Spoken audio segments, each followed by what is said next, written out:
présence. Alléluia. Et nous voulons aller littéralement dans l'enseignement. Aujourd'hui, nous allons parler littéralement de la croissance. Amen. Nous allons parler de la croissance.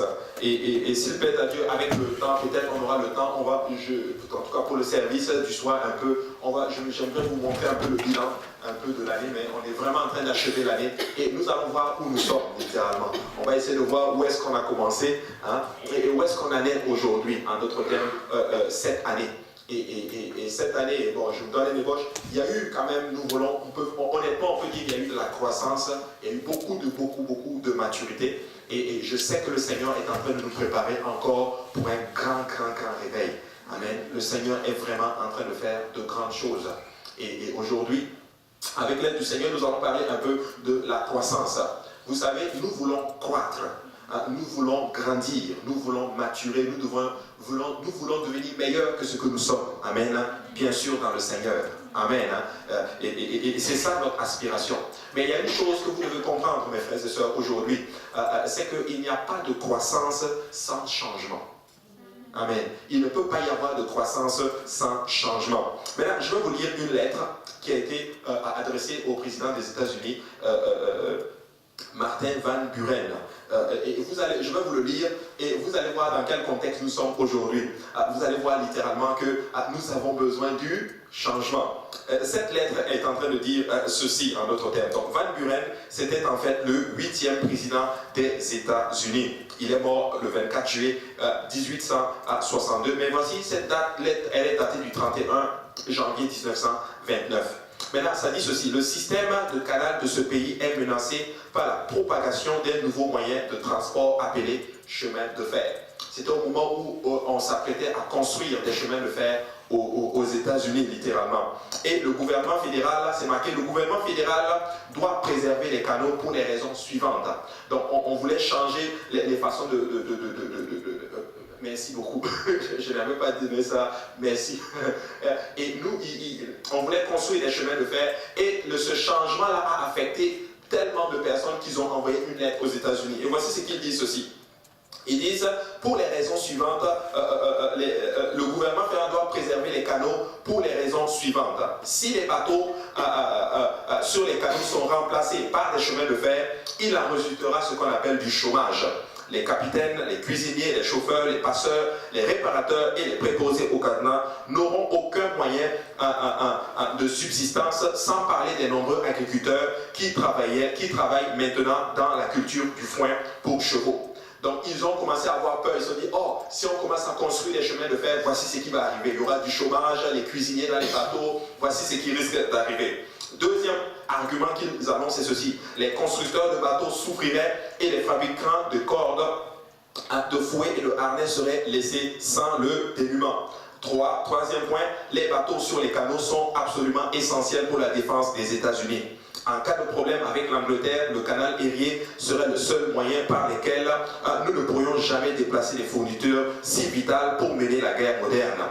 Comme vous le savez peut-être, Monsieur le Président, les wagons de chemin de fer sont tirés à une vitesse énorme de 15 miles par heure. C'est 24 km à l'heure. Mais on est en 1800 et quelques là. Il y a des moteurs qui, en plus de mettre en danger des vies et le corps des passagers, vont rugir et se frayer un chemin à travers la campagne en mettant les feux aux récoltes, effrayer le bétail et effrayer les femmes et les enfants. Et le Tout-Puissant n'a certainement jamais voulu que les gens voyagent à une vitesse vertigineuse. Il dit ceci, et c'est cette lettre qui lui a été envoyée. Mais cette lettre, littéralement, à la personne qui a écrit, c'était tiré du livre de Anne Vincel, et il a écrit alors qu'il était dans un avion. Il l'a mis dans son ordinateur alors que l'avion allait à une vitesse de 764 km à l'heure. Alléluia. Donc, juste pour dire que c'est ce qu'ils ont eu peur d'un changement de quelque chose qui roule à 24 km. Et aujourd'hui, nous sommes à une technologie où les engins volent à des vitesses quasiment peut-être même de 700, 800, peut-être même 1000 km à l'heure. Vous savez, par nature, les êtres humains résistent beaucoup au changement. Nous avons peur du changement. Nous n'aimons pas les choses qui changent. Les gens n'hésitent même pas à critiquer ce qu'on appelle les innovations, car les changements nécessaires les effraient. Nous avons souvent peur quand il y a le changement. Nous, en ce moment, par exemple, dans mon travail, il y a en ce moment il y a un gros changement. Et beaucoup de gens ont peur. D'ailleurs, j'étais même assis, c'est bizarre, la personne a confirmé le message, me dit, tu es de quel côté, ou tu es de ici ou tu es là? Tu es transactionnel ou opérationnel? Et j'ai dit, je suis transactionnel. Elle me dit, ok, parfait. J'ai dit, est-ce que ça t'affecte beaucoup le changement? J'ai dit, non, pas pour le moment, mais les choses n'ont pas changé, mes horaires ne changent pas, tout est là, gloire à Dieu. Et la personne me dit, moi je veux changer ceci, moi je veux changer cela. Et ça m'a beaucoup tiqué en d'autres termes. Nous avons peur du changement. Et des fois, pour ceux qui travaillent, des fois, si vous utilisez un nouveau matériel, et même à l'école, quand on change les systèmes, nous avons souvent peur. Oh, comment ça fonctionne? On a peur du changement. Amen. Mais regardez, une fois, les gens ont dit ceci. Certains ont dit que les voitures ne remplaceraient jamais le cheval et les calèches. Quand c'est sorti, les gens disaient jamais ça va remplacer cela. Avant c'était les calèches, mais aujourd'hui nous avons des véhicules. Est-ce que vous envoyez encore des calèches? C'est juste ça, si vous allez peut-être au Vieux-Port, c'est juste bien peut-être pour faire du tourisme et gagner un peu d'argent, vous voyez. Mais aujourd'hui ce sont les véhicules, n'est-ce pas? Des voitures qui roulent à des vitesses vertigineuses, justement. D'autres ont dit que l'ampoule n'était pas meilleure que la lampe à pétrole. On n'en a plus. Quand j'étais tout petit chez nous, je me rappelle de ces lampes. Qui se rappelle de ces lampes à pétrole où on mettait le pétrole et on l'utilisait? Mais aujourd'hui, ici en tout cas, je n'ai jamais vu quelqu'un l'utiliser, voyez-vous. Ensuite, d'autres ont dit ceci. D'autres ont déclaré que la télévision ne remplacerait jamais la radio en tant que principale source de divertissement. Vous voyez que les choses évoluent. Et quand Alexander Graham Bell a inventé un instrument appelé le téléphone qui permettait aux gens de parler à travers un fil de fer sur de longues distances, presque tout le monde riait de lui. Les gens me disaient, non, tu penses qu'on va commencer à parler à des gens à travers des fils de fer? Mais écoutez, regardez, aujourd'hui, c'est les cellulaires maintenant où les gens se parlent littéralement. C'est fort à quel point les choses évoluent. Et l'industrie horlogère suisse fabriquait 85% de toutes les montres vendues dans le monde au milieu des années 1970. Mais au milieu des années 80, ils avaient licencié 25 000 horlogers et ne représentaient plus que 15% du marché parce qu'un nouveau développement est arrivé, la montre quartz. Vous vous rappelez de la montre quartz, littéralement. Et les gens avaient peur, ils se disaient, jamais on va remplacer les montres avec les ressorts et tout. Et la technologie, aujourd'hui c'est iWatch. C'est des montres, des montres intelligentes. Des montres quand on t'appelle, ton téléphone vibre dans ta main. Ton téléphone, j'ai vu même des cas où après il a le iWatch, littéralement. Tu peux même envoyer des messages maintenant de ton téléphone. J'ai une collègue de travail qui a cela. Elle me dit qu'il y a même un GPS dessus. J'ai dit, mais attends, quand tu conduis pas comme ça, là. Hein? C'est fou. La technologie avance, en d'autres termes. Et il y a d'autres marques, littéralement, d'horlogers qui sont arrivées. Et ça fait, en d'autres termes, que les choses ont évolué. Maintenant, les informaticiens vont être très contents. Le frère Achille va être content. De toute l'histoire de l'économie, la sœur Crainte aussi va être contente. Alléluia. Dans toute l'histoire de l'économie, aucune technologie ne s'est développée plus rapidement que le World Wide Web. WWW. En 1969, il n'existait que 4 sites web primitifs dans le monde entier. C'est ça, non? En 1990, ils étaient 333 000. Oui. À la fin des années 97, ils étaient près de 20 millions de sites web. Mais je suis allé regarder le statistique en 2018. Tenez-vous bien, ne tombez pas de vos chaises. En 2018, 1,4 milliard de sites web créés dans le monde. La technologie avance. J'étais tenté de prendre littéralement, ils disent que à peu près 54% de la population mondiale a accès littéralement à l'Internet. Ça fait environ 3 milliards de personnes. L'évolution de la technologie. Vous savez, la radio a mis 40 ans pour atteindre 50 millions d'utilisateurs nationaux. Il a fallu 14 ans à la télévision pour le faire. Et pour l'Internet, ça a fallu seulement 4 ans.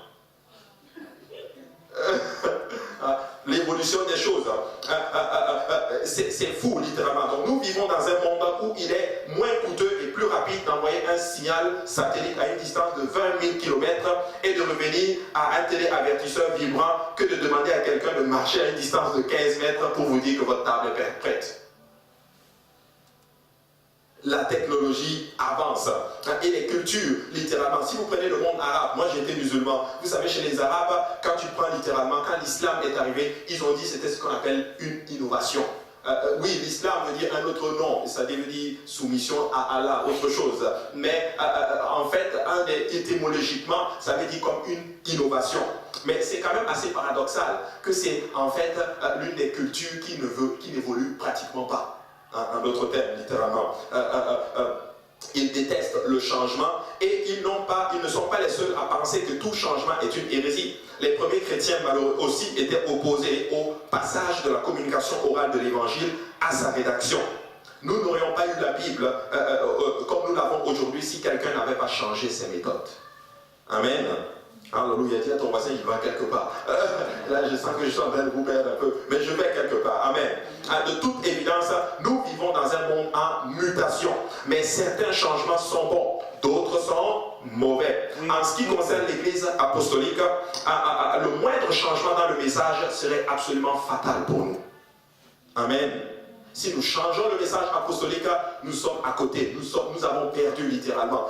Nous ne devons pas changer le message apostolique. Cependant, même l'Église primitive s'est attaquée à la question du changement des méthodes.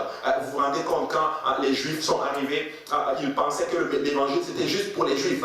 Mais ils se sont rendus compte qu'il fallait aussi prêcher l'évangile aux non-Juifs, c'est-à-dire aux païens. Et ils ont dû faire le premier concile littéralement et s'asseoir ensemble et discuter ensemble pour savoir qu'est-ce qu'on fait des païens. Est-ce qu'il faut les enseigner les lois de Moïse? Est-ce qu'il faut... Après, ils se sont rendus compte que non, c'est pas ça leur culture.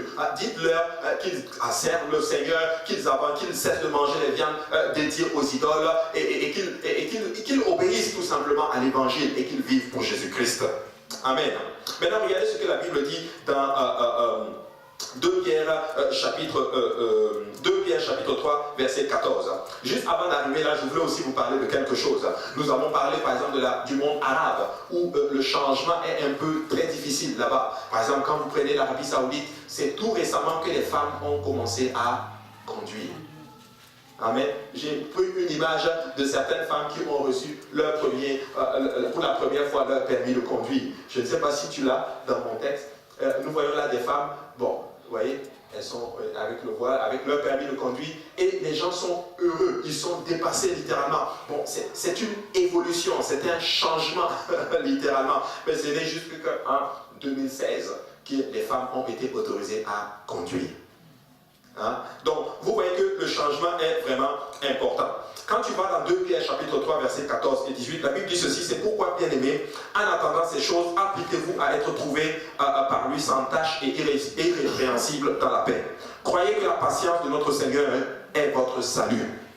Comme notre bien-aimé frère Paul vous l'a aussi écrit selon la sagesse qui lui a été donnée. C'est ce qu'il a fait dans toutes les lettres où il parle de ces choses dans lesquelles il y a des points difficiles à comprendre, dont les personnes ignorantes et mal affermies tordent le sens, comme celui des autres écritures pour leur propre ruine. Vous donc, bien-aimés, qui êtes avertis, mettez-vous sur vos gardes, de peur qu'entraînés par l'égarement des impies, vous ne veniez à déchoir de votre fermeté. Mais croissez, que quelqu'un dise croissez. Croissez. Dans la grâce et dans la connaissance de notre Seigneur et notre Seigneur et Sauveur Jésus-Christ. À lui soit la gloire maintenant et pour l'éternité. Amen.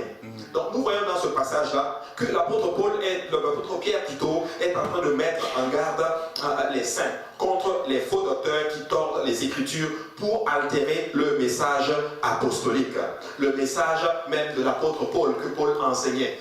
Vous savez, nous devons garder le message. Le message, c'est qu'il y a un seul Dieu, son nom c'est Jésus-Christ. Il n'y en a pas 2 dieux, il n'y a pas 3 dieux, et notre Dieu n'est pas une trinité quelconque. Notre Dieu n'est pas, du moins le Père n'est pas ici, le Fils est là, et le Saint-Esprit est là, et les 3 forment un. Non, non, non, c'est pas ce que la Bible dit. Il n'y a qu'un seul Dieu qui est Esprit. Ce Dieu est saint et nous l'appelons le Saint-Esprit. Et ce Dieu, alléluia, parce qu'il nous aimait, il a conçu un corps dans le sein de Marie et il a habité dans ce corps, il est venu sur la terre pour nous sauver. En d'autres termes, ce grand Dieu qui est le Saint-Esprit s'est manifesté dans la chair. Il a été fils et le corps qu'il a conçu, c'est ce qu'on appelle le Fils. Amen. le Fils n'est pas Dieu, mais c'est l'Esprit qui était dans le Fils, qui était dans la chair, qui était le Dieu Tout-Puissant. Alléluia. Donc il faut comprendre cela. Et donc nous voyons là, ce n'est pas trois entités, mais c'est un Dieu qui joue trois rôles en d'autres termes. Il est le Père dans la création, il est le Fils dans la rédemption et il est le Saint-Esprit dans la consolation. Et ce Dieu est venu, il a donné sa vie pour vous et moi, pour que nous puissions être sauvés. Et en son nom, nous avons le salut. En son nom, qui est Jésus-Christ, nous avons le pardon de nos péchés. Alléluia. Et c'est ça l'évangile en d'autres termes. Et nous recevons son esprit. Il vient habiter en nous. Il nous donne la puissance de vivre littéralement dans ce monde, dans la sanctification. Amen. Et comme il est saint, nous sommes aussi appelés à vivre dans la sanctification. Donc, et cette bonne nouvelle qu'il a apportée, qu'il est mort pour toute la créature, littéralement, doit être donnée à tout le monde entier. C'est ce qu'on appelle l'évangélisation. Donc, nous ne pouvons pas changer le message. Amen. Donc, nous devons nous accrocher pour ne pas être trompés par des faux docteurs, parce qu'il y a beaucoup de faux docteurs, littéralement. Nous devons rester fermes, littéralement. Toutefois, toute croissance au long doit être accompagnée de ce qu'on appelle le changement. Oui, nous devons rester sur le message, mais nous sommes appelés aussi à nous développer et à croître en d'autres termes. Donc, nous devons changer nos méthodes. Par exemple, quand tu vas dans Actes chapitre 6, nous voyons en d'autres termes l'Église qui a changé de méthode. Ils ont dû élire ce qu'on appelle des diacres pour pouvoir avancer. Oui, les apôtres, ils faisaient tout. Ils étudiaient la parole de Dieu, ils servaient aux tables, ils faisaient tout. Mais ils se sont rendus compte que ça devenait compliqué. Nous devons changer, littéralement. Il faut élire ce qu'on appelle des diacres, en d'autres termes. Et on a vu des diacres qui ont été choisis. Et c'est comme ça que l'Église a commencé, en d'autres termes, à grandir. Alors que nous sommes dans la croissance, peuple de Dieu, beaucoup de choses vont probablement changer avec le temps. Mais nous devons être propres et prompts à accepter le changement, à supporter le changement, car c'est ainsi que nous allons réussir, en d'autres termes. L'Église qui refuse d'évaluer et de changer occasionnellement ses méthodes ne protège pas son message, mais le cache derrière ce qu'on appelle des traditions obsolètes. Le corps humain est un mécanisme incroyable construit par le Tout-Puissant. Comme tous ses créateurs, il doit constamment changer pour rester en vie. Notre corps doit changer constamment pour rester en vie. En fait, dans le monde médical, une définition clinique de la mort, c'est un corps qui ne change pas. Amen. Amen. Amen. Le changement, c'est la vie en fait.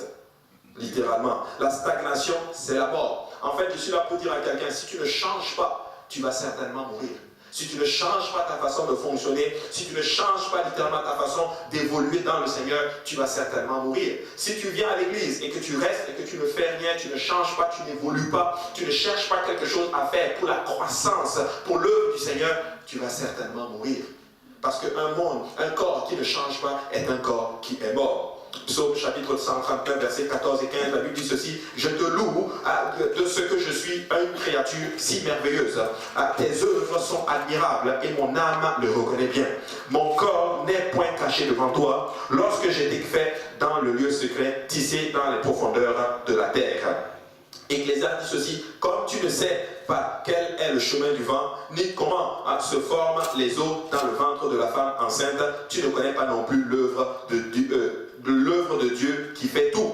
Même au niveau cellulaire, notre corps, littéralement, ont des choses incroyables à nous apprendre sur le corps de l'Église. Notre corps évolue chaque jour. Tous les jours, il y a de l'évolution en nous. Voilà pourquoi nous sommes en vivant. Donc l'Église doit aussi changer. Nous devons apprendre à changer littéralement nos méthodes.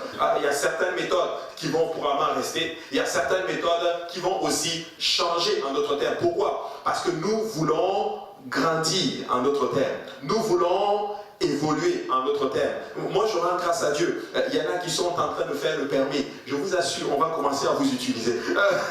Parce qu'il y a des gens à aller chercher, littéralement. Il y a des gens à aller... Il y a beaucoup de familles qui ne viennent pas à l'église tout simplement parce qu'il n'y a pas les moyens pour eux de venir dans la maison du Seigneur. Nous voulons utiliser une personne, mais cette personne est déjà bookée. Il y a beaucoup de choses. Il y a des études bibliques qui sont là. Nous voulons que certaines personnes commencent à prendre aussi ces mêmes études bibliques. Il y a des des âmes qui sont en train de venir dans la maison du Seigneur. Nous voulons que certaines personnes commencent, en d'autres termes, à entrer dans ce qu'on appelle le moule, à commencer à dire, nous allons prendre soin de ces âmes, nous allons les appeler, je vais focus sur cette âme-là, je vais prendre soin de cette âme-là, mais je dois changer ma façon de fonctionner. Moi, je refuse juste de venir juste là et de ministrer seulement dans la chorale, je chante seulement, ou de ministrer seulement dans la prédication, je prêche seulement, ou de laver juste, nettoyer seulement, je nettoie seulement l'église, mais je veux prendre soin d'une âme. Amen. Amen. Qui veut gagner une âme? Alléluia. Je veux prendre soin d'une âme, littéralement. Donc nous devons évoluer. Et c'est en touchant les gens que nous commençons, en d'autres termes, à maturer, littéralement, dans le Seigneur, en d'autres termes. Tu sais, quand tu commences à enseigner la parole de Dieu, laisse-moi te dire que Dieu te bénit. Parce que quand Dieu veut toucher l'âme, avant de toucher l'âme, c'est toi qui vas donner cette révélation. Si ça prend une révélation pour toucher quelqu'un, Dieu te la donne en premier. Je me rappelle, on faisait l'étude biblique lundi, et c'est Sœur Emmanuela qui me dit, ah non, quand le passage où le Seigneur dit, nul ne peut venir au Père que par moi. Elle me dit, non, quand Dalili m'enseignait cela, mais quand elle m'a dit ça, mais je n'avais jamais vu ça. C'était vraiment la révélation. Tu vois, mais bon, je ne sais pas, peut-être que Dalili, on lui a enseigné cela, mais quand elle aussi, elle a reçu cela, elle est allée donner cela à quelqu'un, et ça a produit des fruits. Ce que je suis en train de dire, c'est ceci, Dieu peut t'utiliser pour enseigner quelqu'un. Dieu peut t'utiliser pour faire de quelqu'un un disciple. Alléluia. Alors nous sommes là, nous voulons faire ce qu'on appelle des disciples. Il dit, faites de toutes les nations des disciples. Baptisez-les au nom de Jésus, au nom du Père, du Fils et du Saint-Esprit. Nous savons tous que c'est au nom de Jésus. Maintenant, qui peut me donner la suite du verset? Et enseignez-leur à observer tout ce que je vous ai prescrit. En gros, on va paraphraser ça comme ça, littéralement. Et enseignez-leur. Alors, c'est le temps pour nous, mes frères et sœurs, de développer maintenant. Nous avons évolué, nous sommes là, nous sommes dans le Seigneur. Certains d'entre vous, vous avez 2 mois, 3 mois, 6 mois, 1 semaine, 1 journée. Maintenant, c'est le temps maintenant d'aller dans ce qu'on appelle l'étape de l'enseignement. L'étape de faire de ce qu'on appelle des disciples. Amen.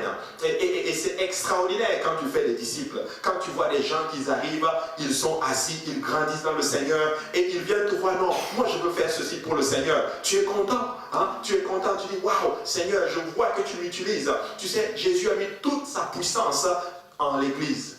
Il n'a pas gardé, il a tout mis dans l'église. Et comment il le fait? Allez et faites de toutes les nations des disciples. Alléluia. Extraordinaire. Donc, notre corps nous apprend beaucoup de choses en d'autres termes. Éphésiens chapitre 4, verset 11 nous dit ceci. Et il a donné les uns comme apôtres. Que quelqu'un dise apôtres. Les autres comme prophètes. Que quelqu'un dise prophètes. Et les autres comme évangélistes. Que quelqu'un dise évangélistes. Les autres comme pasteurs et docteurs. Que quelqu'un dise pasteurs et docteurs. Pour le perfectionnement des saints en vue de l'œuvre du ministère et de l'édification du corps de Christ, jusqu'à ce que nous soyons tous parvenus à l'unité de la foi et de la connaissance du Fils de Dieu, à l'état d'homme fait à la mesure de la stature parfaite de Christ, afin que nous ne soyons plus des enfants flottants et emportés à tout vent de doctrine, par la tromperie des hommes, par la ruse, par les moyens de séduction, mais que professant la vérité, dans la charité, nous croissons à tous égards en celui qui est le chef, Christ. Nous devons croître à tous égards. Hein? Nous devons croître matériellement, physiquement, spirituellement. Nous devons croître en nombre. Nous devons croître en nous-mêmes. Nous devons croître. Vous savez, moi je prie que quand on va faire littéralement notre bilan, que vous voyez que, écoutez, là où on est aujourd'hui, c'est pas là où on était l'année passée à la même période. Amen. C'est comme ça que tu vas évaluer ta croissance. Quand tu évalues ta croissance chaque année, tu vas dire, ok, l'année passée j'étais ici, mais cette année, me voici là. Mais là, tu fais le ratio littéralement. Qu'est-ce qui a évolué? Qu'est-ce qui n'a pas changé? Qu'est-ce que je n'ai pas fait? Quelles sont les choses que je n'ai pas mis en place pour évoluer? Certes, il y a des facteurs qui ne dépendent pas de toi, mais il y a des facteurs qui dépendent aussi de toi. Amen. Alléluia. Et c'est de ça que je parle aujourd'hui. Il dit, c'est de lui et grâce à tous les liens de son assistance, que le corps bien coordonné et formant un solide assemblage tire son accroissement selon la force qui convient à chacun de ses parties et s'édifie lui-même dans la charité. Amen. Il dit avec les aspirations, avec toutes les forces que nous avons tous ensemble, laissez-moi vous dire que nous allons, ce corps va devenir plus solide. Et oui, tu me dis, moi je suis prophète. Ok, parfait. Prophète, tu peux enseigner quand même quelqu'un. Alléluia. Oh, moi je suis pasteur. Ok, pasteur, tu peux enseigner quelqu'un. Oh, moi je suis évangéliste. Même les évangélistes, ils enseignent les gens. Un frère Achille, il est évangéliste, mais il fait des études bibliques. Amen. Alléluia. Il fait des études bibliques. Et c'est important. Peu importe là où nous sommes, nous pouvons faire quelque chose. Il y a des âmes que je peux atteindre, que toi tu ne pourras pas atteindre. Il y a des âmes que toi tu peux atteindre, que moi je ne pourrais pas atteindre. Mais écoutez, si nous travaillons tous ensemble avec le don et les charismes que Dieu a mis en chacun de nous, peuple de Dieu, laisse-moi te dire que tu vas atteindre une catégorie de personnes et tout ça ensemble va donner une église locale forte et solide. Alléluia. Amen. Amen. Hébreux chapitre 6, 1 et 3 dit ceci: c'est pourquoi, laissant les éléments de la parole de Christ, tendons à ce qui est parfait. Que quelqu'un dise parfait. Nous devons tendre à ce qui est parfait. Il ne faut pas tendre à ce qui est juste moyen.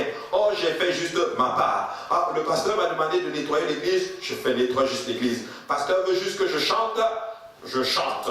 Pasteur dit veut que je sois jeudi à l'église, il veut que je sois aussi dimanche matin, dimanche soir, dépendamment de... Non, recherche ce qui est parfait. Tu sais, servir Dieu c'est bon, mais servir Dieu encore avec joie, c'est encore plus parfait littéralement. Tu sais, pasteur peut te dire, oh, viens jeudi. Mais toi tu dis, ok, moi je vais venir jeudi, mais je vais venir aussi vendredi. Et tu sais, je vais venir aussi samedi. Alléluia. Pasteur dit, il faut faire ceci. Tu sais, il faut toujours chercher dans ce qu'on appelle l'excellence. Il ne faut pas chercher juste à faire ce qu'on appelle la moyenne. C'est pas bon. J'ai un collègue de travail, il est super bon.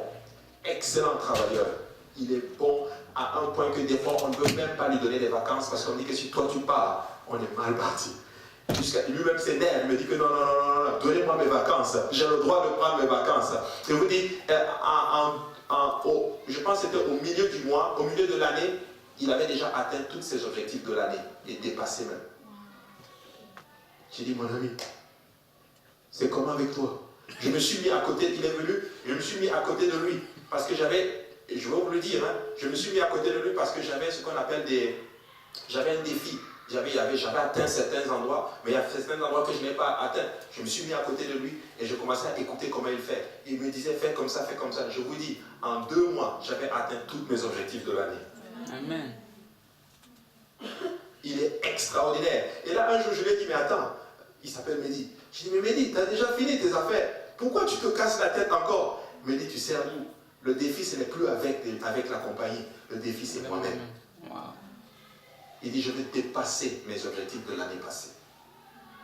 Il dit, ça, c'est pas un problème, cela. J'ai dit, c'est fini. Ce qu'on m'a demandé, c'est bon. Mais moi-même, j'ai des objectifs personnels. Je dois me surpasser, littéralement. Et c'est le temps pour nous de commencer à dire, je dois me surpasser. Ah, j'ai fait quelque chose là. J'ai gagné une âme l'année passée. Peut-être que je devrais tout faire pour en gagner 2 ou 3 ou 4, littéralement. Oh, je priais peut-être même 1 heure par jour l'année passée. Je vais tout faire pour prier 1h30 ou 2 heures. Oh, moi, c'était 30 minutes. C'est pas grave. Je vais faire 45 minutes l'année prochaine. Et je vais venir plus dans la maison du Seigneur. Je vais lire la parole du Seigneur plus littéralement. Je vais chercher l'excellence. Je vais chercher ce qui est parfait. Je vais faire mieux pour le Seigneur Jésus-Christ. Alléluia. Tu sais, des fois, faire ce qui est moyen, c'est bon. Il n'y a pas de problème. Mais écoute, quand tu commences à chercher l'excellence, laisse-moi te dire que tu entres dans une autre dimension, littéralement, dans ce que le Seigneur a en réserve pour toi. Alléluia. Alors dis à ton voisin, surpassons-nous. Nous devons nous surpasser. Et nous sommes appelés à faire de grandes choses. Nous sommes appelés à bien faire. Nous sommes appelés à faire ce qu'on appelle l'excellence. Vous savez, j'ai réalisé cela cette année. Cette année a été une année tough. Mais écoutez, Dieu m'a appris beaucoup de choses cette année. Dieu m'a montré littéralement que tu sais, si tu veux grandir, il faut que tu te donnes vraiment des objectifs très élevés qui surpassent littéralement l'intelligence. Et Ryan Almond l'a dit. Écoute, quand c'est trop grand dans ta tête, c'est probablement de Dieu. Amen. Oui. nous pouvons atteindre, nous pouvons nous surpasser. Dis à toi-même, parle à toi-même, dis-toi, je peux me surpasser moi-même. Je peux me surpasser parce que je suis appelé, je suis conçu littéralement pour atteindre la perfection. Alléluia. Il dit, recherchez ce qui est parfait, sans poser de nouveaux fondements du renoncement aux œuvres mortes.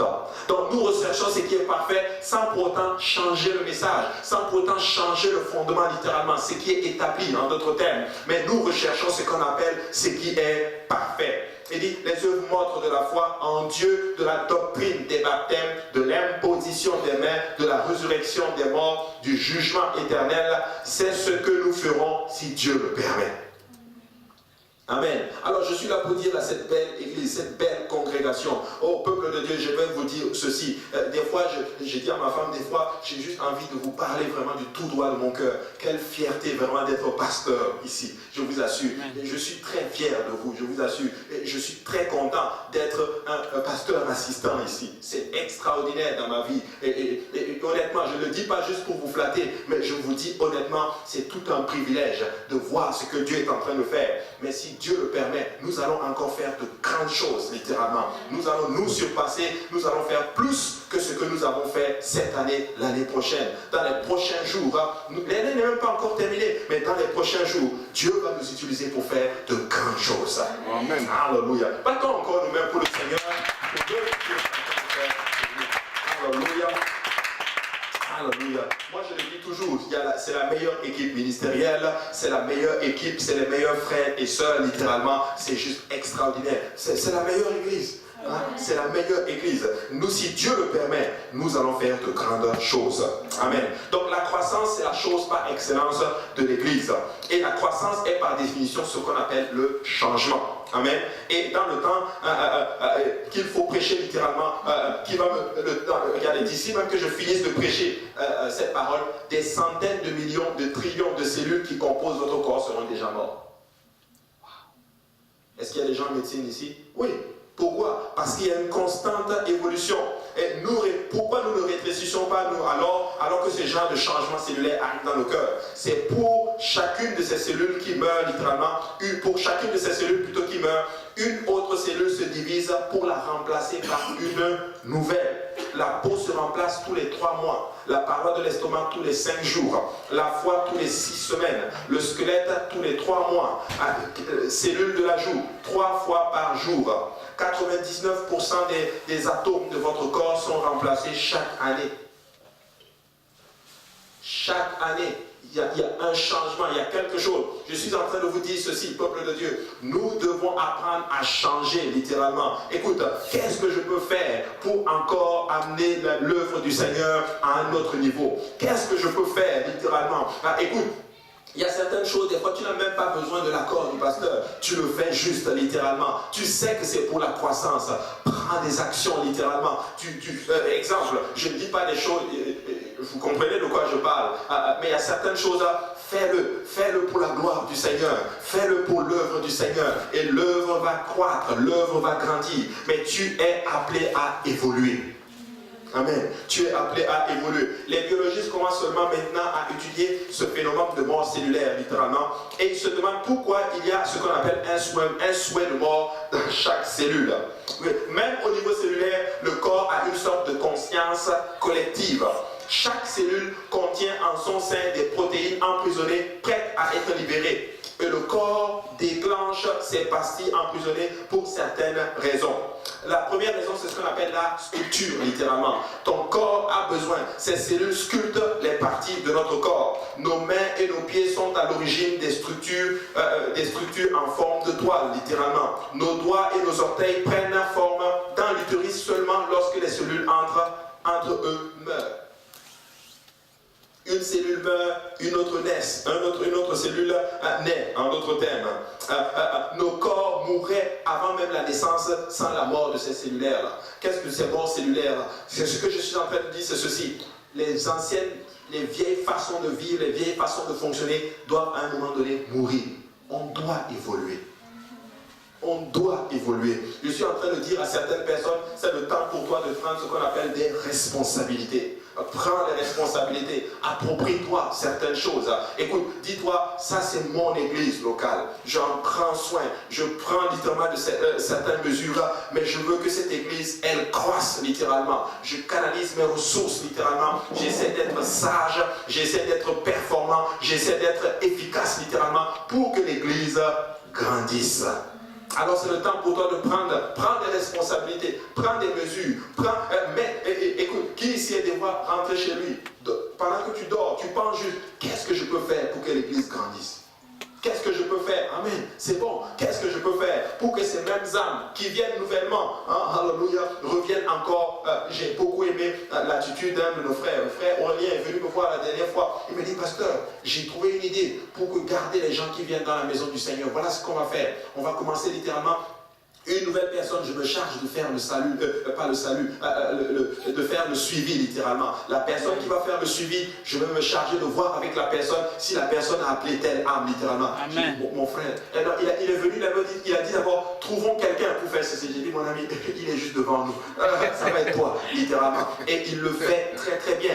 Il y a des âmes qui sont venues, telle personne s'en occupe, telle personne s'en occupe, et il commence à faire ce check-up. Et quand il a vu ceci, j'ai juste vu Apo qui faisait littéralement ce suivi. Quand on a commencé littéralement le groupe, il avait une grosse fiche là comme cela, avec tous les noms qui venaient littéralement. Et des fois on arrivait à l'église, le frère Apo venait, tu as appelé tel. Qu'est-ce qui se passe? Mais écoutez, Dieu a fait un grand travail extraordinaire littéralement. Il a utilisé ses compétences économiques de statisticien qu'il a appris à l'université et il l'a mis littéralement pour la gloire du Seigneur. Et Dieu a fait un travail extraordinaire. Peuple de Dieu, laissez-moi vous dire que nous pouvons faire quelque chose littéralement.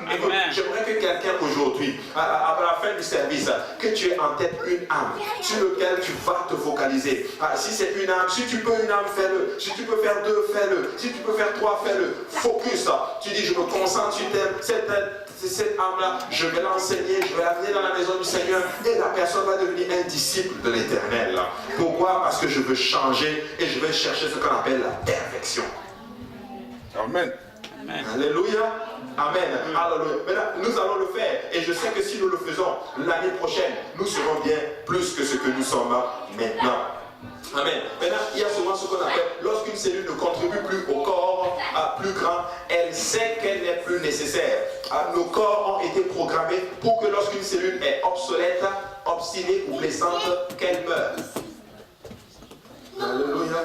Bon, j'espère que ce n'est pas comme ça. Il n'y a personne ici n'est obsolète. Alléluia. Tous les membres du corps sont nécessaires. Tous les membres du corps ont un plus à apporter dans la maison du Seigneur. Mais notre corps, littéralement, c'est ça. Et un deuxième point, c'est ce qu'on appelle l'isolement. Lorsque les cellules voisines exercent l'interdiction d'une cellule, quand les cellules voisines ne l'affirment pas, l'encouragent et lui disent combien il en a besoin, ça meurt. C'est ce qu'on appelle l'isolement. Je suis en train de parler littéralement à ces gens malheureusement qui vont s'isoler. Il ne faut pas t'isoler, c'est un piège de l'ennemi. Si tu t'isoles, tu vas juste mourir toi-même. Tu sais, le lion va toujours s'attaquer à la brebis qui est seule, isolée. Et le diable, ce qu'il fait, il va juste t'isoler du groupe. Il va t'isoler du groupe petit à petit, petit à petit, petit à petit, par certaines techniques, ce qu'on appelle la séduction, en d'autres termes. Il va utiliser beaucoup de choses, ils vont te séduire, ils vont t'écarter, t'écarter, t'écarter. Et là, à un moment donné, tu es seul, il n'y a plus l'église à côté, tu es vulnérable. Et il va venir, il va te capturer littéralement, et c'est là qu'il va te tuer. Nous ne devons pas être isolés, en d'autres termes. Je ne dis pas que c'est... des fois, on a envie d'être seul. Mais écoute-moi bien. Quand tu as envie d'être seul, reste dans la maison de Dieu. Alléluia. Parce que ça, là, c'est une technique vraiment de l'ennemi pour nous faire tomber. Lorsque les cellules voisines exercent l'interdiction d'une cellule, quand les cellules voisines ne l'affirment pas, l'encouragent pas, ne disent pas combien il en a besoin, il meurt. Donc je suis aussi en train d'appeler à ce beau corps du Christ. Il est temps pour nous aussi de prendre soin des âmes qui s'isolent. Il est temps d'aller les chercher. Nous sommes un corps, littéralement. Je vais faire un petit test, littéralement. Alléluia, je suis en train de chercher une victime. Alléluia, le Seigneur est bon. Je cherche une victime. Alléluia, le Seigneur est bon. Alléluia, le Seigneur est bon. Alléluia, le Seigneur est bon. Et ainsi quoi. Moi, j'aime beaucoup le frère Jonathan. Alléluia. Je dis, frère Jonathan, viens prendre ce téléphone. Voilà. Qu'est-ce que vous remarquez? Il est venu, mais il y a quelque chose de particulier. Tout le corps s'est déplacé. Amen. Donc, qu'est-ce que je suis en train de dire? Merci, tu peux aller t'asseoir. C'est que je suis en train de dire, c'est que nous, tout le corps, des fois, doit se déplacer ensemble pour aller chercher une âme, en d'autres termes. Hein. Qu'est-ce que je... Bon, je ne suis pas en train de dire que bon, si une âme est là, toute l'église de l'Est arrive sur la personne. C'est pas de ça que je parle. Je suis en train de dire ceci, que quand une personne n'est pas là, d'un commun accord, nous devons être tous ensemble prompts à appeler la personne. Oh, j'ai pas vu telle personne. Oui, j'ai remarqué que je ne l'ai pas vue. Ok, bah je l'appelle. Oh, mais moi je l'ai déjà appelé. Tout le corps se déplace pour aller chercher un de nos frères et une de nos sœurs qui est isolée. Mais laissez-moi vous dire que si nous faisons ces choses, l'année prochaine, nous aurons grandi. Alléluia, nous aurons grandi. Alors c'est le temps pour nous de changer, c'est le temps pour nous de maturer. Deuxième point, littéralement, pour devenir un bon champion et être et bien changé, faire attention aux événements qui se passent dans nos vies. Alléluia. Amen. Beaucoup d'événements se passent dans nos vies. J'en parlais avec un frère, littéralement. Je ne veux pas trop rentrer dans les détails. Hein? Alléluia, pour ne pas faire trop de dommages. Hein? Mais écoutez-moi bien, beaucoup d'événements se passent dans nos vies. Nous devons faire attention que ces événements-là ne nous retrachent pas littéralement de la maison de Dieu ou même de l'œuvre que nous étions en train de faire. Alléluia. Amen. Amen. Amen. Je ne sais pas si vous comprenez de quoi je parle. Et je ne vais pas être, bon, je veux pas aller tout cas, je vais le dire là, ça vient, il y a beaucoup d'événements qui se passent, il y a des mariages qui arrivent, il y a des enfants qui arrivent littéralement, et c'est bien, toutes ces choses sont bonnes, et c'est normal que ça ait un congé de temps, à un moment donné, même dans la Bible, quand quelqu'un se mariait, on lui donnait un congé, on ne l'envoyait pas à la guerre. Littéralement, mais c'était pour un laps de temps. Mais nous ne devons pas permettre à ces événements qui sont une bénédiction pour booster l'œuvre, de refréner l'œuvre. Amen. Tu vois? Et c'est malheureusement ce qui est en train d'arriver. Et nous devons arriver à une place où nous ne permettons pas aux événements de nos vies, littéralement, de freiner l'œuvre. Nous devons utiliser les événements qui nous arrivent dans nos vies pour booster l'œuvre, pour apporter l'œuvre d'un bond à l'avance, littéralement. Et c'est le temps pour nous, mes frères et sœurs, d'arriver et de réaliser que toutes ces choses, ce sont des bénédictions pour nous. Ce ne sont pas là. Écoutez, c'est comme les enfants d'Israël. Dieu les a fait piller l'Égypte. Ils ont pris de l'or, des bijoux. C'était des bénédictions pour eux. Mais quand ils sont arrivés dans le désert, cette même bénédiction, ils l'ont utilisée et ils l'ont fait de ce qu'on appelle un veau d'or. Et ils ont dit, c'est ce veau d'or qui est l'Éternel. C'est lui qui nous a fait sortir de l'Égypte. Non, ce n'est pas ça qui nous a fait sortir de l'Égypte. Ne permettons pas à un emploi, littéralement, de prendre la place de Dieu dans nos vies. Ce n'est pas cet emploi, Jéhovah. Mais Jéhovah, c'est l'Éternel des armées. C'est lui qui m'a donné cet emploi. Et Jéhovah garde sa place. Et cette place devient secondaire. Et Jéhovah passe toujours en premier. Amen. Alléluia. Alors ne permettons pas aux événements de nos vies, littéralement, de prendre la place de l'Éternel, parce que c'est l'Éternel qui nous a donné ces choses, littéralement. C'est lui qui nous a bénis. Alors ces choses doivent booster littéralement l'œuvre de Dieu. Amen. Alléluia. Battons nos mains pour le Seigneur. Alléluia. Alléluia. Donc nous sommes appelés à changer littéralement. Amen. Donc changer de méthode ne signifie pas éliminer totalement l'ancienne, mais plutôt incorporer l'ancienne à la nouvelle. Notez qu'Israël a fait deux choses différentes quand ils ont quitté l'Égypte. La première chose, c'est que Moïse a pris les ossements de Joseph.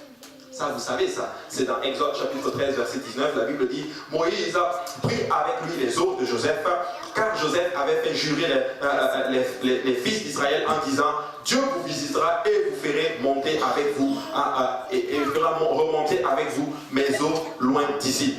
Ces eaux étaient le symbole de l'histoire des Hébreux. Amen. Les incitant dans leur lutte pour se souvenir, les équipant dans la guerre contre l'oubli.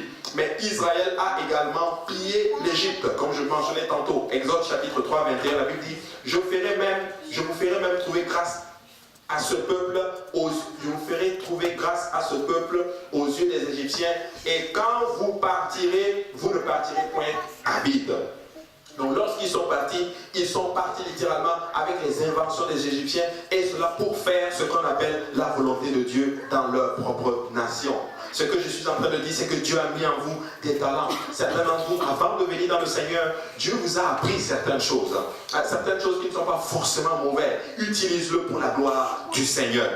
Utilise-le pour Dieu. Utilise-le pour faire le travail de Dieu. Est-ce que tu es en informatique? Utilise-le pour la gloire du Seigneur. Et tu es en économie? Utilise-le pour la gloire de l'Éternel. Et tu es en comptabilité? Utilise-le pour la gloire du Seigneur. Et tu es en mathématiques? Et tu es en ceci? Et tu es en cela? Utilise-le pour la gloire du Seigneur.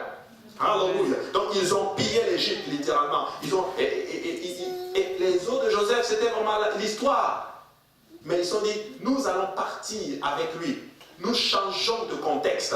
Nous allons incorporer l'ancienne histoire à la nouvelle histoire, littéralement. Donc nous devons faire vivre littéralement ce que faire. Nous devons faire ce que Ézéchiel a fait dans Ézéchiel chapitre 37. Il a fait revivre ce qu'on appelle les vieux eaux. Amen.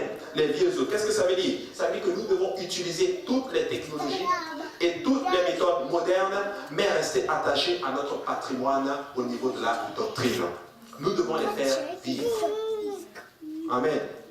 Nous devons utiliser tout ce que nous avons. Je rends grâce à Dieu à cette radio, littéralement. Cette radio est un moyen pour nous de toucher beaucoup de personnes, littéralement. Nous devons utiliser, moi je n'ai pas Facebook, ça c'est moi, alléluia, c'est ma relation. Mais je rends grâce à Dieu, à ses frères qui utilisent ceci littéralement pour toucher les âmes. Savez-vous que le frère Moria qui vient de France a été touché à travers Facebook? Mais si tu as un problème avec Facebook et que tu es tout le temps, coupe-moi Facebook. Amen. Amen. Amen. Alléluia. Et c'est vraiment important de comprendre toutes ces choses-là. Donc nous devons utiliser tous les moyens que nous avons pour faire croître l'œuvre du Seigneur, tout en restant bien sûr attaché à la doctrine. Jean 4, chapitre 10, Jean chapitre 4, verset 10, la Bible dit, Jésus leur répondit, si tu connaissais le don de Dieu et de celui qui te dit, donne-moi à boire, tu lui aurais toi-même demandé à boire, il t'aurait donné de l'eau vive. Et Jean 7, 38 dit ceci, celui qui croit en moi, des fleuves d'eau vive couleront de son sein, comme dit l'Écriture.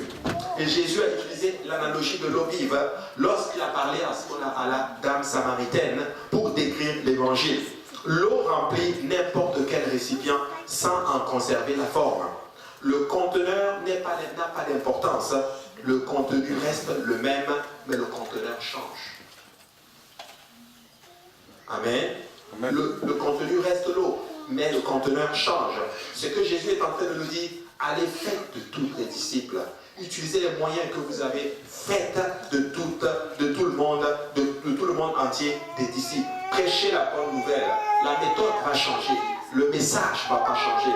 Mais nous devons toucher quelqu'un. Écoute, si tu sais préparer pour tirer une âme, fais-le. Amen. Si tu sais, il y a certaines personnes, c'est votre gentillesse. Gardez ceci. Toucher les âmes, littéralement. Mais nous devons toucher les âmes. Nous devons faire des disciples. Nous devons enseigner. Je rends grâce à Dieu à ces gens qui enseignent littéralement à travers Skype, à travers les médias. Ils utilisent ceci pour toucher les âmes. Mais c'est le temps pour nous d'utiliser les moyens que Dieu a mis de notre côté pour gagner les âmes.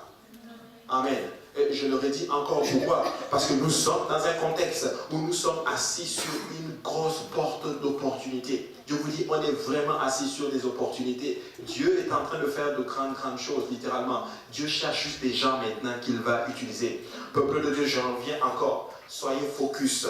Il y a beaucoup de nouvelles personnes qui arrivent à l'église. Il y a beaucoup de nouvelles familles qui arrivent à l'église, littéralement. On ne peut pas tous, une seule personne ne pourra pas tous les contenir. Que quelqu'un aille se proposer pour dire, je veux faire une étude biblique avec toi. Je veux prendre soin de toi. Je vais t'appeler littéralement. Et tu vas voir ce que Dieu va faire. Est-ce que tu sais que quand tu prends soin d'une âme, Dieu prend soin aussi de tes affaires? Parce que ce sont les affaires de Dieu et c'est vraiment les âmes. Des fois, quand j'ai des problèmes, je cherche une étude biblique. Parce que alors que tu t'occupes de cette âme-là, Dieu s'occupe aussi de tes affaires. Et comme je l'ai dit, tu ne sais pas qui est-ce que tu es en train de toucher quand tu es en train de chercher une âme. Alléluia. Nous devons faire quelque chose. Alléluia. Nous devons, tu peux enseigner. Dis à ton voisin, tu peux enseigner. Tu peux enseigner. Alléluia. Maintenant, si on devait faire un petit bilan, chaque dimanche, il y a au moins en moyenne 2 baptêmes au nom de Jésus. Vous vous rendez compte si toutes ces personnes qu'on a baptisées étaient là. Nous ne pourrions pas le contenir. Hein? Mais vous savez quoi? C'est le problème d'un manque de suivi. Hein? D'un manque vraiment de suivi, littéralement. Nous devons être vendus à nous-mêmes, à l'œuvre de Dieu. On ne doit pas arriver à une place que si on vient vous demander juste pour aller chercher une âme, allez faire.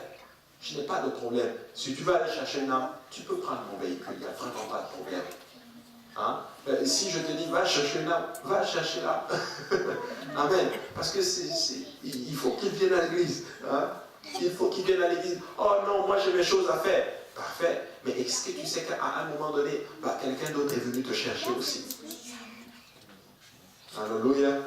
Alors c'est le temps pour nous, littéralement, de nous lever et dire, Seigneur, nous allons changer. Nous allons changer nos méthodes, littéralement. Nous allons mettre la paresse de côté. Amen. Amen. Parce qu'un des vices, c'est la paresse. Hein? Nous allons mettre la paresse de côté et nous allons travailler. Et Dieu va nous bénir. Peuple de Dieu, ceux-là qui ont sacrifié, le Seigneur ne les a jamais laissés tomber. Amen. Les apôtres ont sacrifié, certes, mais laissez-moi vous dire, nous sommes bénéficiaires de ceci, littéralement. Tu ne peux pas sacrifier pour le Seigneur et Jésus va te laisser tomber. Écoutez, la première génération JPNL qui ont beaucoup donné, sacrifié, les gens même disaient, ces enfants-là n'ont pas d'avenir. Les gens le disaient, ils sont vendus, ils sont tout le temps à l'étude biblique, ils sont tout le temps en train de faire des études, de faire des choses pour le Seigneur. Dieu ne les a jamais laissés tomber. Certains âmes que Dieu les a placés dans les plus hautes fonctions de leurs entreprises. Amen. Ça n'a pas empêché Dieu de leur donner des familles, de leur donner tout ce que ces gens dans le monde cherchent. Je connais une des sœurs qui venait à l'église littéralement. Elle est venue à l'église, elle était baptisée au nom de Jésus. Après, elle est partie. Elle a dit que non, c'est trop, vous exagérez trop. Et je vous assure, c'était une sœur. Et je vous dis, peuple de Dieu, souvent, elle vient souvent dans l'église. Elle est venue voir tout. Elle est venue en premier, et puis elle a vu. Les autres sont venus. Ah oui. Elle est venue voir toutes ses amies, son mari, ont des enfants et tout. Elle part, elle vient, elle part, elle vient. Elle voit toutes ses amies qu'elle a amenées, qu'elle est venue, et sont venues ensemble dans la maison du Seigneur. Tous ses amis sont là. Elle se plaignait d'elle. Trop. Elle est toujours dans le monde. Pas dans le monde. Probablement elle va dans une autre église. Mais elle n'a pas le niveau de sacrifice que ses soeurs et ses frères ont donné pour l'œuvre du Seigneur. Écoutez, la seule façon de gagner avec Dieu, c'est de tout lâcher pour Dieu. Amen. Il faut tout laisser à Dieu. Mais des fois, nous voulons tellement garder, nous voulons préserver certaines choses que Dieu lui-même nous a données. Ça ne prend pas beaucoup à Dieu pour le prendre. Dieu peut le reprendre comme ça. Littéralement, et nous réalisons que oh, c'est toi qui nous l'as donné. Ok, good, je reviens. Dieu est bon.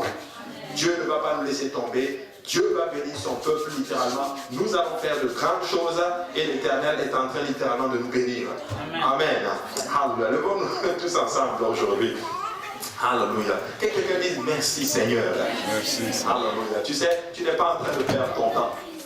Amen. Tu n'es vraiment pas en train de perdre ton temps. Je vais dire à quelqu'un aujourd'hui, n'aie pas peur de perdre pour Dieu. Alléluia. N'aie pas peur. Parce que alors que tu perds pour Dieu, tu es en train de tout gagner dans le Seigneur Jésus-Christ. Alléluia. Alléluia. Alors si tu le crois, parle les mains pour le Seigneur Jésus aujourd'hui. Alléluia. Même à sa parole. Alléluia. Et bien ton baptême, nous allons changer. Nous allons changer. Nous allons croître littéralement. Et nous n'avons pas peur de sacrifier pour le Seigneur. Oh, des fois, je suis fatigué, je dors. Des fois, tu dors et Dieu te réveille pour prier. Tu dis, mais Seigneur, si je me lève pour prier, je vais être fatigué au travail. Et tu dors Et quand tu arrives au travail, c'est la journée la plus difficile, fatigué, tu somnoles même au travail. Mais il y a des moments, je vous assure, et ça m'est déjà arrivé, où Dieu m'a réveillé, j'ai dit non Seigneur, je travaille. Je vous dis, j'étais très fatigué. Mais il y a des moments où Dieu m'a dit, lève-toi, prie. Je me lève, je prie.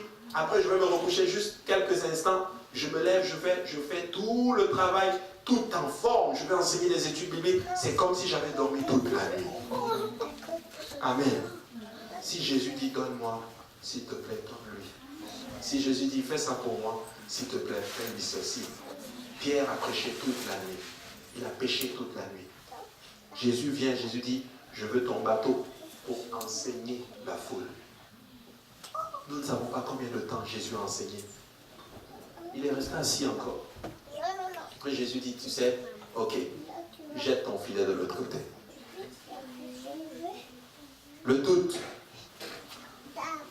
c'était sa subsistance. Hein? Il a eu la récolte de la journée avec l'épargne. Et je suis convaincu qu'avec le reste de poissons, là, il a vendu et il a payé toutes ses dettes avec. Alléluia. Dieu est bon. Amen. Alléluia. Alors nous allons prier que le Seigneur nous utilise puissamment et qu'il nous donne l'esprit du sacrifice, qu'il nous donne la force d'accepter le changement. Amen. Alléluia. Prions tous ensemble. Papa, nous te rendons grâce ce soir. Je te remercie pour la conviction que nous ressentons dans les cœurs aujourd'hui, Seigneur. Papa, je prie que cette parole demeure dans nos cœurs, Seigneur. Que cette parole nous fortifie, Seigneur. Aide-nous, Seigneur, Papa, à faire des disciples, Seigneur Jésus-Christ. Aide-nous à avoir les yeux fixés sur les âmes, Seigneur, et sur toi seul, Papa. Alléluia. Aide-nous, Seigneur Père, à combattre, Seigneur Papa, tout esprit, Alléluia, qui ne confesse pas ton nom, Seigneur. Éternel, nous voulons garder le message, Seigneur Jésus-Christ.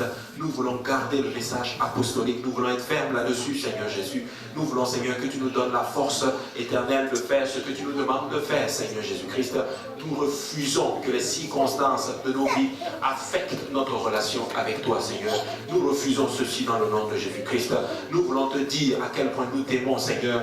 Utilise toutes circonstances de nos vies pour booster ton œuvre, Seigneur. Que ton œuvre avance. Car nous savons, Seigneur mon Dieu, que tu ne vas jamais nous abandonner, Seigneur Père. Alléluia. Nous voulons te dire merci, Alléluia, pour ce que tu as fait, Seigneur, tout au courant de l'année, Seigneur. Pour ce que tu as fait dans nos vies, Seigneur. Tu nous as gardés, tu nous as préservés, Seigneur. Nous voulons te remercier ce soir, Seigneur. Nous voulons élever la voix vers toi, Seigneur, et te dire à quel point, Seigneur, Papa, tu es merveilleux, Seigneur. Nul n'est comme toi, Seigneur Jésus-Christ. Alléluia. Nous nous accrochons à toi, Seigneur. Que ton nom soit béni. Préserve-nous, Père, et que nous puissions nous revoir très bientôt en santé, Seigneur. Et c'est dans le nom de Jésus que nous avons prié. Et nous disons tous au nom de Jésus. Au nom de Jésus. Alléluia. On va t'en remettre encore pour le Seigneur. Alléluia. Il dit vraiment, non, collègue, je suis content. Je suis content d'être avec toi. Alléluia.